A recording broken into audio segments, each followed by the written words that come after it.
हर्षवर्धन सिंह आपका स्वागत करता हूं। गुरुवार का दिन राजस्थान के युवाओं के लिए काफ़ी खास रहा। शिव विधायक रविंद्र सिंह भाटी, जो कि अपनी मेहनत और समर्पण के लिए अपनी पहचान रखते हैं, उनकी यही मेहनत युवाओं के जीवन में सकारात्मक परिवर्तन ला रही है। अभी विधानसभा बजट के सत्र में विधायक रविंद्र सिंह भाटी द्वारा उठाए गए सशक्त युवा नीति के मुद्दे की चर्चा पूरे राज्य में हो रही है। विधायक भाटी का मानना है कि युवाओं के विकास के बिना राजस्थान की प्रगति अधूरी है। यही वजह है कि उन्होंने अपने निजी स्तर पर विधायकों, मंत्रियों को पत्र लिखा और युवा नीति के महत्व को बताया और उनसे समर्थन करने का भी आग्रह किया। इस नीति के उद्देश्य की अगर हम बात करें तो राज्य के युवाओं को उनके कौशल, शिक्षा, रोजगार और मानसिक स्वास्थ्य के क्षेत्र में सहायता प्रदान करना है। उनका यही मानना है कि युवा ही राष्ट्र की असली ताकत हैं, युवाओं से ही राष्ट्र की उन्नति संभव है। अगर अब उनके विकास के लिए हम प्रयास नहीं करेंगे तो हम देश के भविष्य को अंधकार में धकेल देंगे।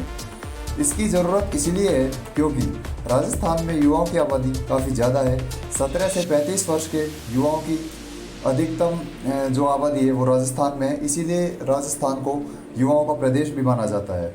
और इसी राजस्थान में उन सभी युवाओं को विकास में चुनौतियों का सबसे ज़्यादा सामना करना पड़ता है। उच्च शिक्षा में सीमित अवसर, रोजगार की कमी, कौशल विकास में धीमी गति से जो काम होता है उससे युवाओं को काफ़ी समस्याओं का सामना करना पड़ता है। इसीलिए सशक्त युवा नीति की आवश्यकता है जो युवाओं के लिए न केवल शिक्षा और रोजगार के अवसर प्रदान करेगी बल्कि उनके मानसिक और शारीरिक स्वास्थ्य का भी ध्यान रखेगी। यह नीति राजस्थान के युवाओं को शिक्षित करके उनकी आर्थिक स्वतंत्रता को मजबूत करने की दिशा में एक बड़ी योजना है। आप सभी जानते हैं कि विधायक रविंद्र सिंह भाटी के उनका जो संघर्ष है वो कागजों तक ही सीमित नहीं है। उनका संघर्ष धरातल पर सभी को देखने को मिलता रहा है। उन्होंने हमेशा से ही युवाओं के लिए काम किया है, उनके हक की लड़ाई लड़ी है, युवाओं की आवाज़ उन्होंने सुनी है और उनकी एक मजबूत आवाज़ के रूप में उन्होंने युवाओं के लिए लड़ाई लड़ी है। इसीलिए वे युवाओं के काफ़ी चहेते भी माने जाते हैं।